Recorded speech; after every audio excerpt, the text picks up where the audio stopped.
So we are Team BYO Values. Please feel free to ask us why we're called that. I don't have time to go into it now. But yeah, I'm going to present to you our idea for a value-aware ranking co-pilot for the ABC. So when we started thinking about this problem, we kind of came up with, while the ABC's content is created with and embedded with public service values and news values, existing recommender systems aren't really created to rank accordingly. So we made the assumptions that current public service curation systems involve a great deal of manual editorial curation. This is for the front page, those stories that just simply must be there. There's a great deal of human craft knowledge that goes into this, and we absolutely don't want to interrupt that. We want to augment that, and we want to assist where we can. There is a degree of automated curation. This has to do with recency, engagement, top stories, and location. So there's local news. But these, as I said, are not value aware. Thank you. So we propose a solution. Our solution is the creation of a value-aware ranking system. This would augment editorial teams' curation of ABC News content and augment the current recommender systems to take into account not just those very important values of engagement, location, and timeliness, but also ABC's public news, public service values. So this would assist editorial teams to enable the ABC to better carry out their role as a public service news organization and remain, and our solution aims to be practical and transparent as well. Next slide. So we propose the value-aware recommender toolkit, which includes both news and existing metrics, along with customizable and predefined values that the ABC would work with us to prioritize and could be rolled out to other instances as well. This would go into a value scoring and justification system. We've got ideas of how this will be, but some ideas include using a large language model. And then we would use the metadata to rank news content according to the public service values. Thank you. So the practical usage of this would be to assist in highlighting stories with a distinct public interest function. So those could be, they wouldn't rank it automatically, but it would assist the editor into spotting those and maybe prioritizing certain stories over others where necessary. This would also augment the curation, but preserve the editorial oversight and integrity. And it could also be used, the metadata could be used to identify gaps in value profiles in news content and lead to better story commissioning and editing and research into that in the future. So another very simple visualization that Jiyoon came up with was this new feed that we have, and we call it the ABC's pick. So the ABC's pick is where it's a recommender system that ranks it according to those values. It does take into account location, timeliness, and engagement with those stories, but it's also imbued with certain values, like, for example, public impact, timeliness, accountability, and diversity, that kind of thing. Thank you.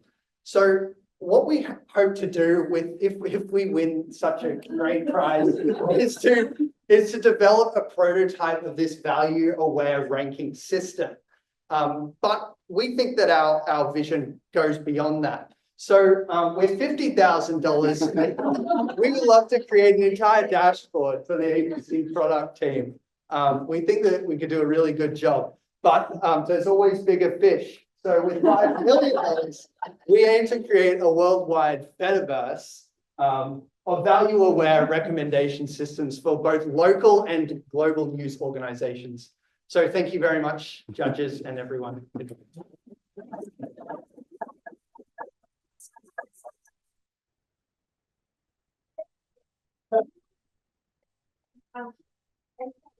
now have 5 minutes available for any questions from the judges. Actually, if you have a question, you can hear me, you can type it into the chat, and myself and Natalie will read it out.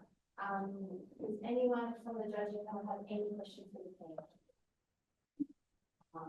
I have a few, but my first point is, can you talk to me about the Fediverse? So the Fediverse is a really blue sky idea about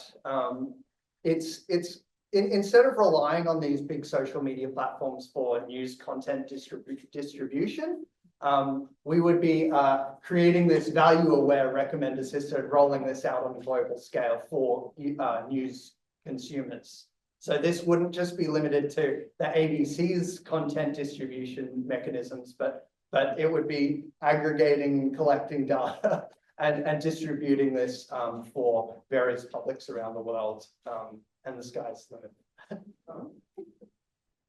Yes. Can I just say also, it's essentially a scoring system.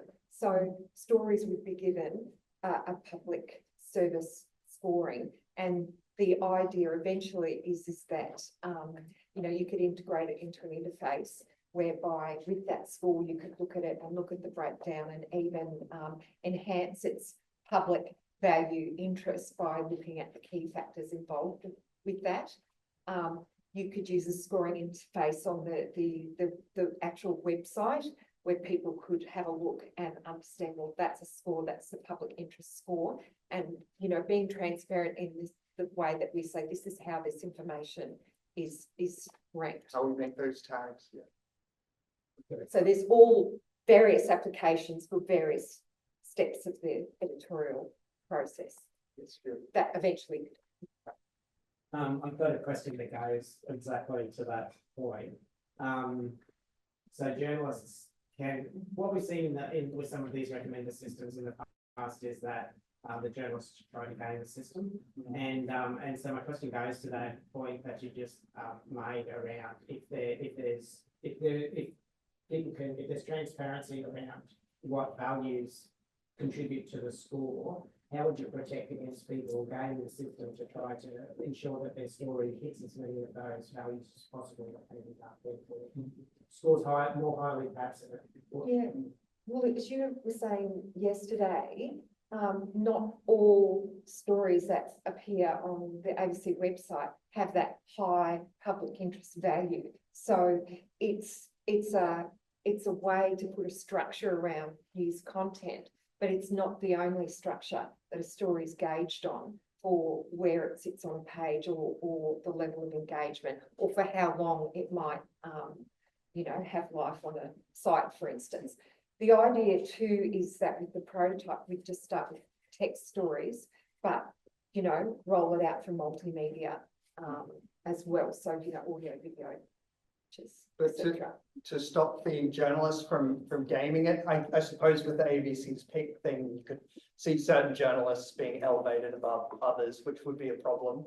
I suppose our idea is very much driven by you know, editorial craft knowledge that journalists and editors and editorial teams have a great deal of knowledge about this. And I suppose this would just be adding more information to inform editors to structure these feeds. And it's an assistance tool. It's not an automation tool to take over the journalistic process. Would you be able to give us an example or one instance of how the VAR toolkit works? I'm curious to understand how you will operationalize values. We have one left. Tricky. Do you want me to? Go ahead. Well,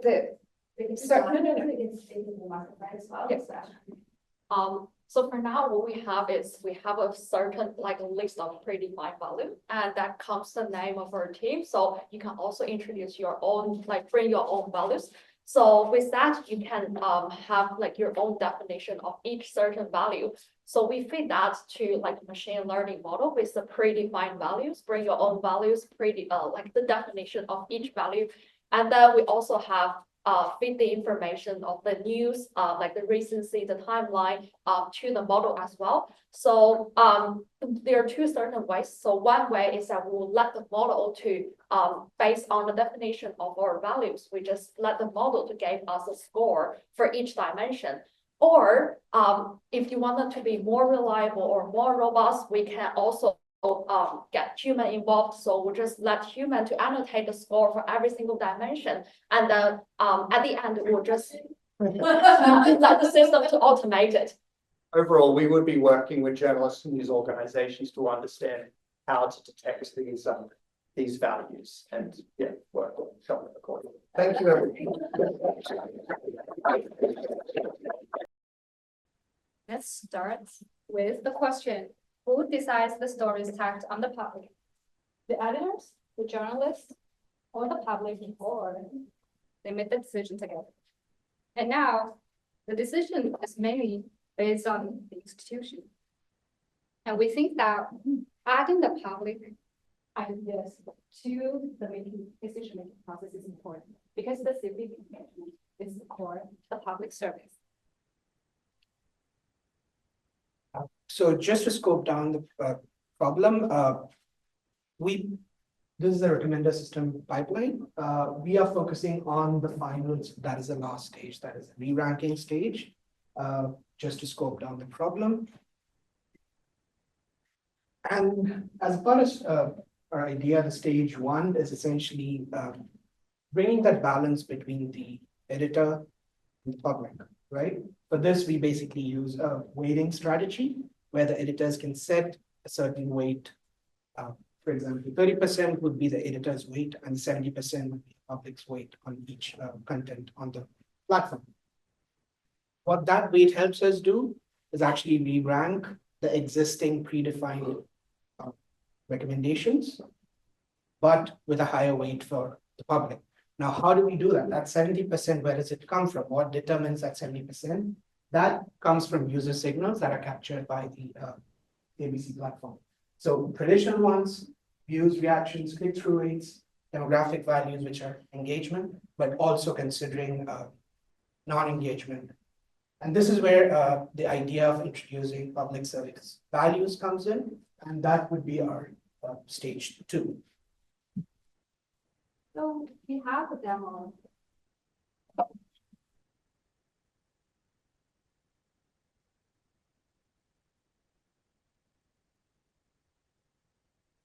We have a demo of, we can input how many articles that users want to review for the news. And then here we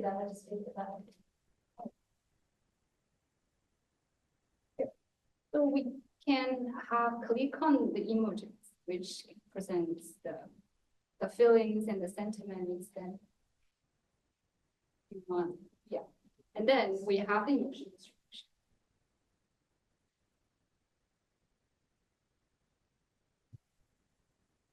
In the next stage, we're gonna get more information about public service news values. And we know it's already important if the users are taking the time, taking the effort to get engaged with this. And also this allows us to track the public sentiment trends and the attitudes, which we can analyze all the public attitudes after. So what will we do if we get the money for the experimentation? So first, defining those public sentiment values. So what we observed when we discussed with the ABC people and among ourselves is that the values, they are different for everybody. So some values will be different for me, some values will be different for my teammates. So we want to conduct some user studies with the ABC journalists, editors, and subscribers, the logged in users, to recognize the public service values in the ABC content and then cater a personalized ranking for each of the user so that we can provide the things, the articles that they want to see along with the public sector, public service values in there as well. Now, we also want to understand what these services are in context of Australia. So for our case studies, we observed the values from Netherlands, Dutch, and some other countries as well. But we want to understand what these public service values are for Australian people, because Australia is a diverse country and people from different demographic regions stay here. So we want to understand about that, and we can do that with the help of the user studies. Okay, so this approach is particularly good, because we're including, sorry? Oh, we're including the public in decision making. We are building on the existing functionality that already exists on the ABC website and then going a little bit further. We're engaging the ABC subscriber audience so that they feel valued and included in the decision making on what news they get and how it comes up. And we can also gain information from non-logged in users via that sentiment model that we saw earlier. There are some considerations that we need to consider, which is that we would be maintaining the existing approach. No, that's okay, it's our own fault. You can read. Is that the last slide? Yeah. It is. Read this.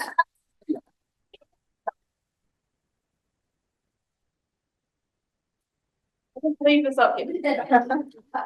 Judges, any questions?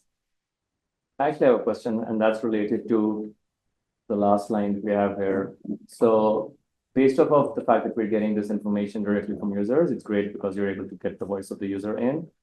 But would there be potential for bias based off of what the user wants to see versus a diversity of voices and opinions and public service values that you'd want the user to at least be exposed to, if not consumed directly? And how would this sort of guard against that? I think you should answer that. So I'm just gonna quickly go back to one. So something that I forgot to mention is actually the value focus in stage one is diversity and fairness. So the re-ranking algorithm that I'm talking about also, so that 70% of the popularity bias would be from this 70%, right? What these fairness-aware algorithms and diversity-aware algorithm does is actually take into consideration the less popular or less represented contents, perhaps some values that needs to be getting more exposure but has not. So that's what these fairness-aware algorithms does, is provide equal proportional exposure across different values. So that's where the re-ranking algorithm takes care that the popularity bias doesn't creep in the final recommendation list. And the diversity-aware algorithm takes into account the factor that you do not want a repeated, or you do not want some sort of redundancy in the values in the top 10 items, because 10 is all you can present. There's a limit on that count, right? So that's how we are addressing the biases. But there are definitely other biases that may creep in with the user signals. And that is what we will need to understand on how these signals eventually impact the final ranking, which of these signals impact final ranking. And of course, this includes a final evaluation as well, an offline and an online evaluation. Offline, there are defined fairness and diversity metrics, which can be used to evaluate the final list across using these parameters.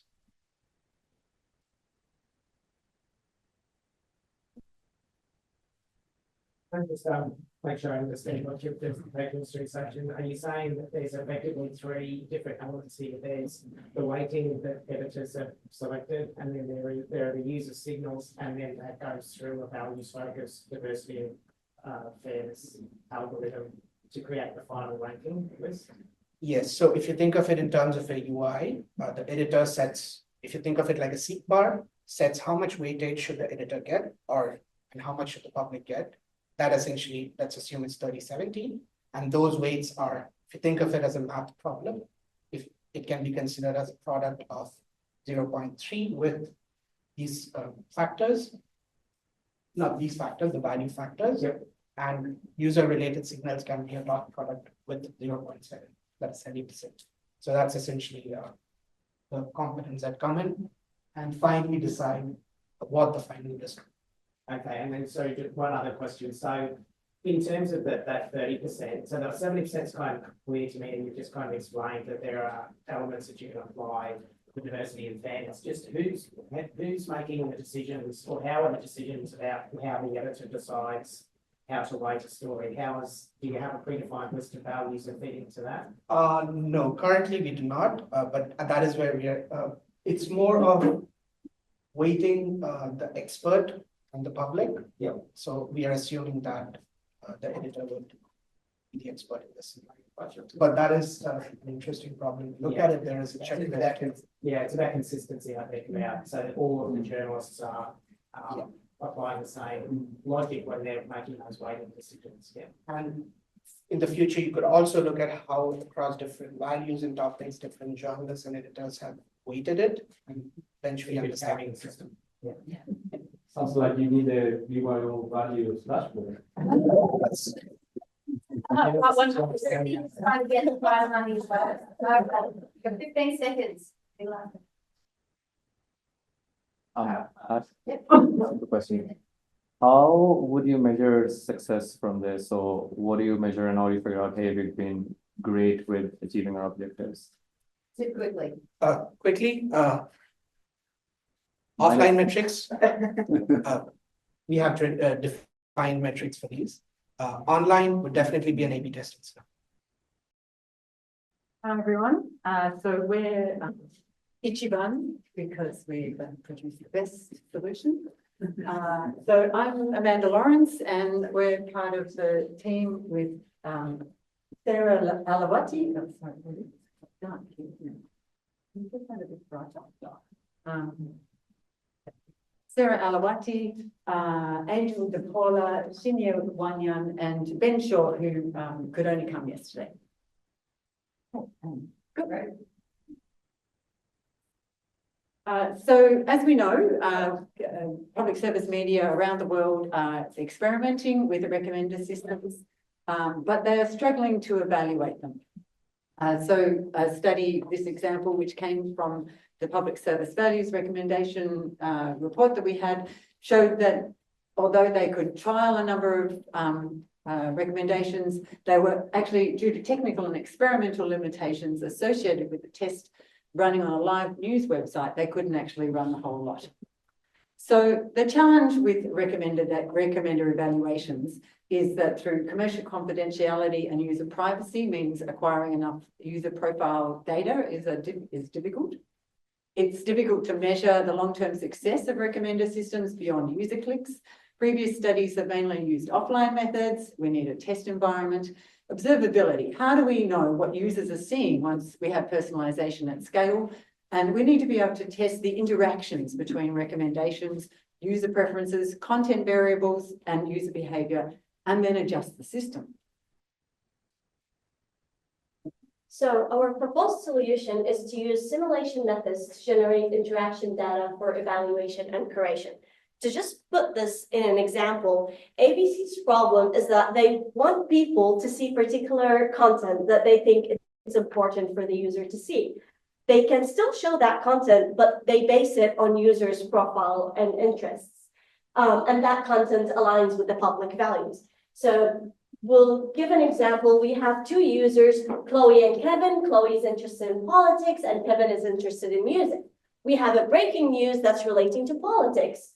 Chloe will see 5 politics news and Kevin will see 1 to 2 politics news that are the most important ones, and we'll still see 3 to 4 music news, so he's still engaged with the system. So that's just an example. So here's the big picture of our system and how it's work. So it's a facilitator for the development of new recommendation system, as the one that is behind the scenes in the ABC website or in the ABC view. So you have your data scientists, they create a recommendation system, but how to test it? So it's costly, take time, you can lose users if it's not engaged the users. So you can use our digital world with digital users that represent the ABC users, and it's quick, cheap, and easy to use. So you just play, just connect your recommendation system, collect data. Once you collect the data, you can evaluate the data. You can get insights from the data. And then your data set is can come up with a second version that most likely gonna be better. You connect to our system, we collect new data, we evaluate the data, but it was worse. So let's come up with a third system. And then we go until we find what we really want from the recommendation system.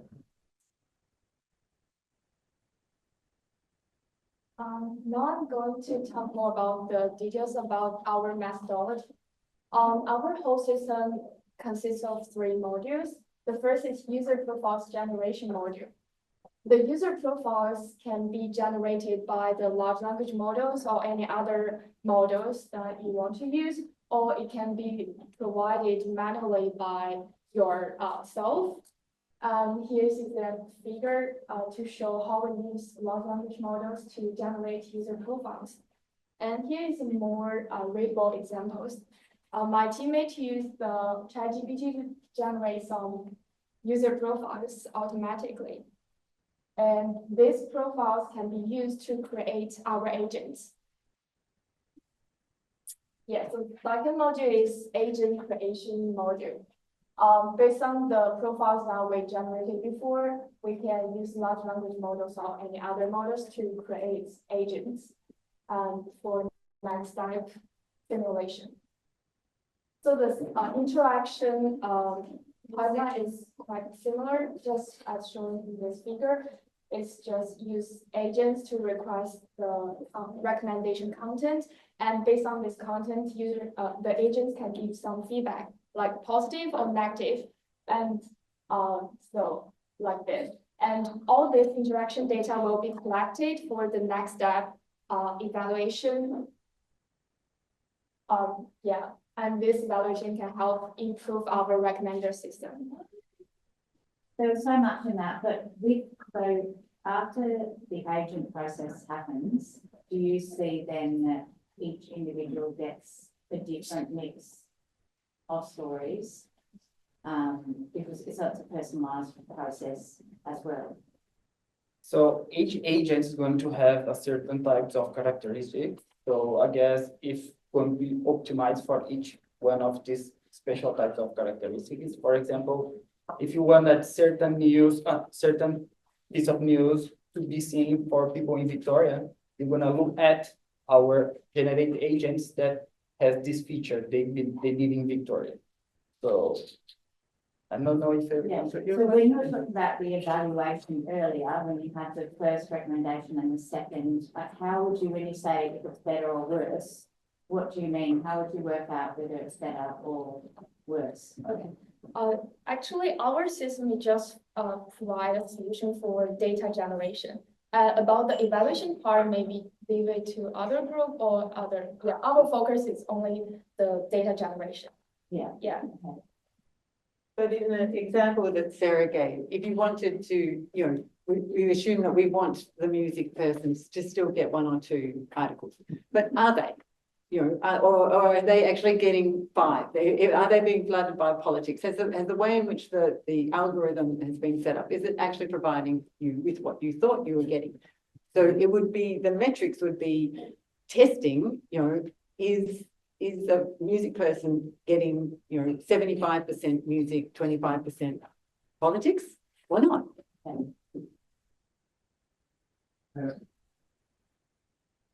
So it's basically creating a test environment for a new recommendation model to be trialed without actually having to do line testing. Yes, exactly. And potentially that sort of product could be used for other parts that aren't even covered by the public service value part potentially. Yes. So you could look at, well, we've just spent a whole lot on what was it? Dogs, mustard dogs, where are they now? Which I saw advertised last night on the ABC.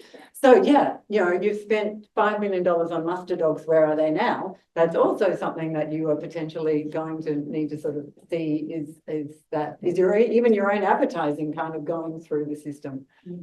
Surely everyone wants to say that. Yeah, are they? Yeah, I have a question. So, I think it was quite clear when you set out that, you're creating your digital avatars and they're based on characteristics that represent real people. But could you take that to another sort of, presuming you could get the permission to use the real people's data, could you base those on real people and then create a map of what real people are actually seeing? And that's Yeah. Yeah, and Andrew had a good idea about how you could potentially start with the census. I mean, it's really depend if you want to something more customized, as he wanted, like, I want to use data from real users because I want to see how my users are interacting. But we had a different idea, like how the whole Australian population is interacting. So we could like get the data from the census, come up with millions of agents and see how we would interact with the ABC platforms. It's something we did just in a very brief, asking ChatGPT for some profiles, that they're all Chloe and Peter and, that we had to actually change it to be Kevin Wang, so you would absolutely need to think about what the diversity of what that profile actually looks like and how you generate that as well. So the census might be more reflective, help us be more reflective of the whole community. Yeah, it's good to use real users data, but if not, we can just use what we can get, and based on that, use other models like large language models to generate based on the existing data to generate more details for our system. Yeah. And can you also provide information back to the newsroom about what kind of percentage most people prefer, if they, in terms of the percentage to be gave with music and politics, what kind of percentages are most popular for a range of individuals or I mean, I think first of all, we would have to come up the metric to measure the preference. That could be a click. If I see the news, I click on it. It means I like it, so I access it. So it would be like a second stage after collect the data. Someone who should do the analysis and then going to give the feedback to the news. Hi, everybody. We were struck by some concerns that were articulated in the hack pack and on the panel on Wednesday, that users don't access the public value section of the recommender as much, and that the ABC is having issues at implementation when technical and editorial values clash. So our research question then is, how can we improve the visibility and, importantly, the consumption of public service media and content as defined by a PSM algorithm in the ABC News interface? So we propose a feature that will respond to the deficits in a user's PSM diet, and we call it the ABC News RAM. So if you're like me, I'm always late to the tram, in the train. Thankfully, I haven't missed a single exam, but usually I spend 10 minutes commuting, and in the 10 minutes, I really want to know what kind of news, number one, what I want to know, but also what ABC thinks I should know and I need to know. And this is where the idea of ABC News Wrap comes in, inspired by Spotify's news, Spotify Wrap that just came out. And usually they would do a yearly recap, but then we will do a daily recap of the news that we want to know and the news that we need to know. So we synthesize the advantages of the existing ABC News website, Spotify Wrap feature, and also TikTok's For You page. And the news wrap will just be a tiny little button that will hopefully catch the attention of the users, which is also a soft introduction. We don't do a major change in the user interface. They can click it when they want to and see the diet that we have provided. And we imagine news wrap to appear like this, a list of top 10 news that they need to know. And when they do click on one, they can select what kind of format, because we learned, as mentioned by ABC, that different users prefer different formats of news. And when they click on it, let's say they selected the long form news, they can read it, and they can also rate here, which is quite important to capture the users' evolving preferences, whether or not they like the headlines provided, and maybe they're on a rush and they have to leave the tram soon, they can save it for later as well. We also like to give the user more control over the recommender system. So instead of having a black box with very little interpretability and transparency, we allow the users to be, oh, look, I just want to read coffee news because Vice told us that he's a big coffee nerd and he wants to read only news about coffee. So then I can tell the system, hey, I just want coffee and I want to read coffee news, Indonesian news, and technology news, for example. And the way we achieve all of this is to have this imaginary land called Newsland, where we have different agents, or my digital twin. So let's say I'm the one on the left there. I only want to read, let's say I'm reading Indonesian news. But in this world, I can be chatting to other agents. Say I'm chatting with Alexa's agent. I'm also chatting with Bria's agent, for instance. But more importantly, we can embody ABC's values with an ABC agent and the embodiment of different public service media values within these agents as well. And we're building upon various research, one of which is Stanford's simulacra research, but also some research from ADM+S, such as from Lee McGee. And this is, I just want to acknowledge Stuart's idea from the panel discussion 2 days ago. And in order to do so, we would use and leverage different data that ABC already has about the user, for instance, their user attributes, where they're located at, what kind of news they read before, and the different formats that they like to see, pass it to a local large language model, and generate a user profile. And this user profile will dictate what the digital bot agent or the digital twin would behave like in the virtual world. This is, for example, a very quick prompt that I devised from myself with very basic information, including my gender, location, topics, recent headlines, and headlines I spent the most time in. Passing that to a local large language model, it could quite accurately capture my preferences when I read. We can also develop an ABC agent that would highly prefer news that adhere to ABC charter and adhere to editorial policies, which is very important. But more importantly, we can put the human inside the loop where the editorial value preference data would be used to train a large language model that would behave like a professional editorial team in the ABC newsroom would. In a similar way, we can also leverage articles with PSV preference data to train PSV agents that would be interacting with the digital twin in the newsland.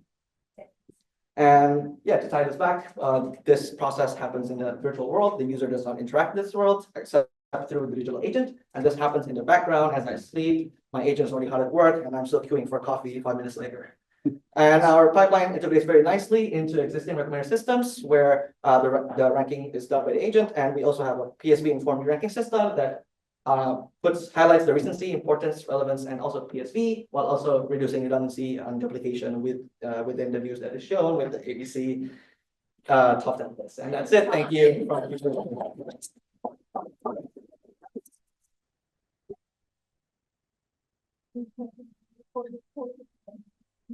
Judges, any questions? Really like the idea. And when we talk about the PSV, I have a question there. How are we operationalizing the PSV? So how is that score curated? How does it work when you're trying to balance multiple values? Yeah. And is that then agnostic of the user, or is that also personalized for the user? Because then that has implications on what sort of content is. Yeah, I think we do it twofold. Second fold is here within the re-ranking system as well. There is the score in the re-ranking system will incorporate one personal relevance, and that's the third metric, but also the PSV metric. So the overall re-ranking system will cover not only what the user needs to know, which is through the PSV metric, but also what they want to know, what's relevant for them. That's the second fold. And because our pipeline is two-stage, we also sort of induce that PSV metric within the first or the third stage here, where let's say thousands of news that ABC produces in a day would be first curated by an already PSV informed agent. If that answers your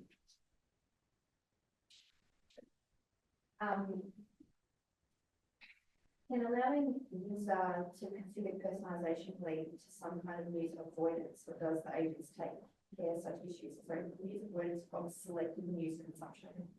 Yeah, that's definitely a valid concern where we are trying to balance on one hand personalization, and we want to avoid hyper personalization. But on the other hand, we also need to sort of feed news to people that they do need to read at the moment, which are very breaking news, very important for the public.